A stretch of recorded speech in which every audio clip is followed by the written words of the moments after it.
We began at Rangi in 2017, and it began with the sheer understanding of how the jewelry market functions. So basically, I was getting married in 2016, and I was getting married to a real jeweler.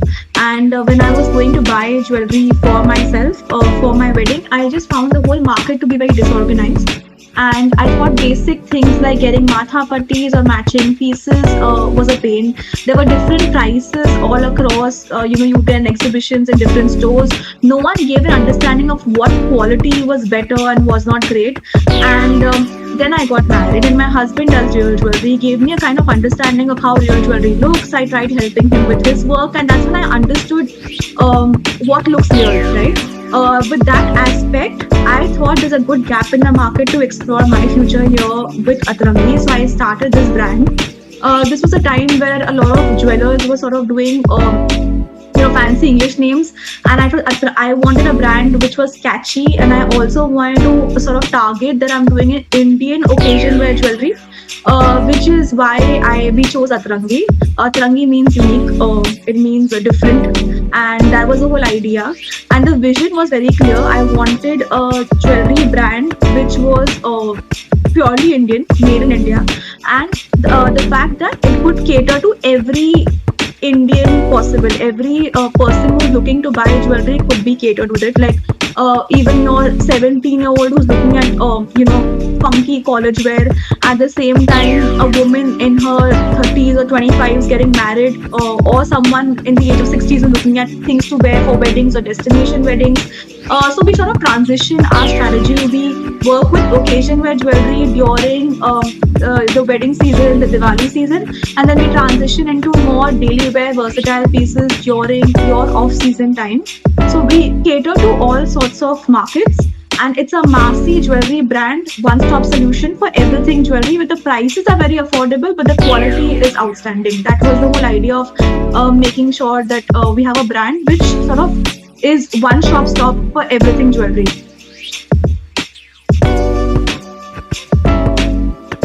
See, I'll be honest with you, jewelry, especially in India, right, has multiple categories, multiple craftsmanship. So we are in a very culturally rich country, which has various aspects of jewelry being formed. So you have Jardar, you have Polki, you have Meenakari, you have all sorts of aspects of jewelry.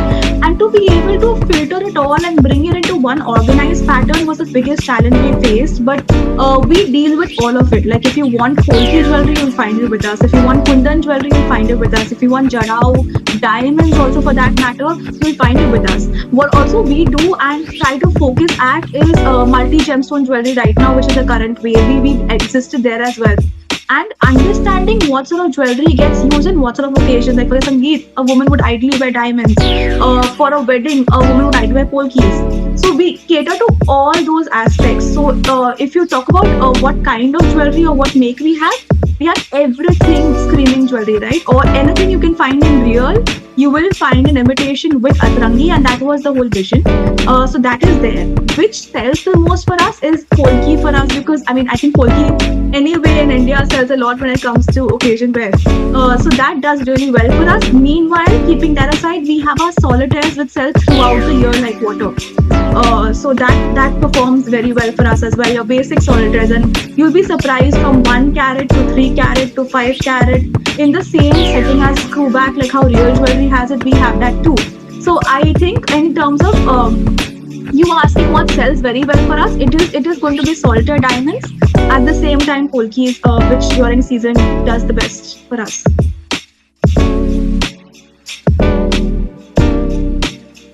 Which lacks in imitation jewelry. So that's where we come into picture. And I think the biggest reason why we stand out is because you'll find a lot of people trying to cater to niches, where you have like statement jewelry के लिए एक brand है, या फिर bridal sets के लिए एक brand है. We are one brand which does it all. So a one-stop solution, and that's where we provide a solution to a very big problem.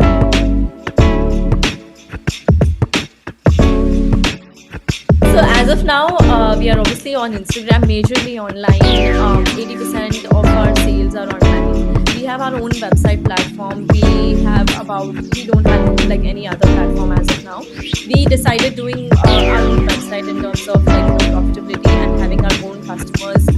understanding within ourselves. We have three retail presence as of now. Chennai being the flagship store, and Mumbai and Surat are the two experience centers that we have. Expansion plan as of now, if I would say, we are planning to open in Dubai. We are planning to open a flagship store in Mumbai itself, and yeah, we have like Delhi also in radar to have a store over there.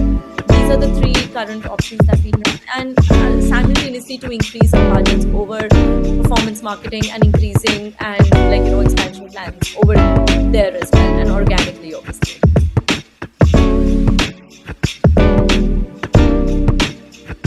20% online versus offline.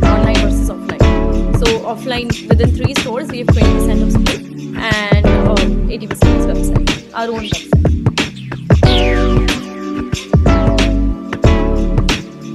So I'll answer that. So basically, we have our main vision is to keep changing with trends. Okay.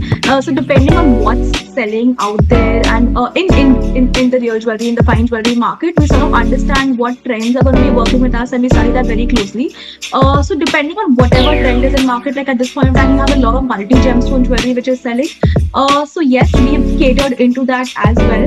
A lot of jewelry which moves with you is the concept which is selling right now, the dangling pieces, etc. We've really gotten into that as well. We are launching kurta buttons. As you speak, in fact, today itself, we've launched new products and we've got a sample set as well. So kurta buttons, we've seen a trend shift towards brooches quite a bit. So we are first brand which launched brooches across our website, and sells like water for us as well. And apart from all of this, as and when the category or the trend changes, we always are the first one to catch up with it. So that's what's there. And at this point, we are also planning to launch a mahjong jewelry category, seeing the trend again of how mahjong is catching a rage amongst in Dubai, in the international market, in the Indian market as well. We're launching charm bracelets and charm necklaces. We're in talks. By the next 2 to 3 months, it should be out there.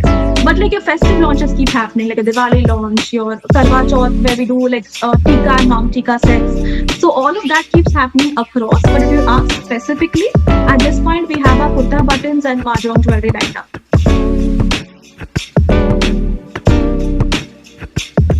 This only, as we mentioned, as we discussed about the expansion of our stores, increasing our budgets over performance marketing, Google ads, and investing more in back operations. So supply chain back operations, where obviously we need a constant, and obviously in AI as well, like how we can use more AI and get more growth towards that. So growth expansion could be certainly in all of these things, having more stores, having more budgets, and doing more marketing and exhibitions globally.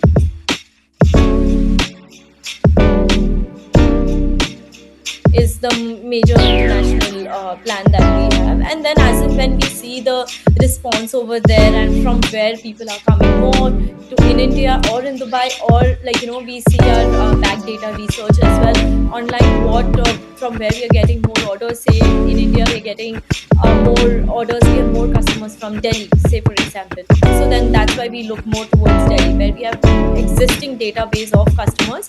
We plan to increase our stores over there. So if we see more customers in the USA or in London, so accordingly we plan eventually within after 5 years over there. But Dubai being the focus.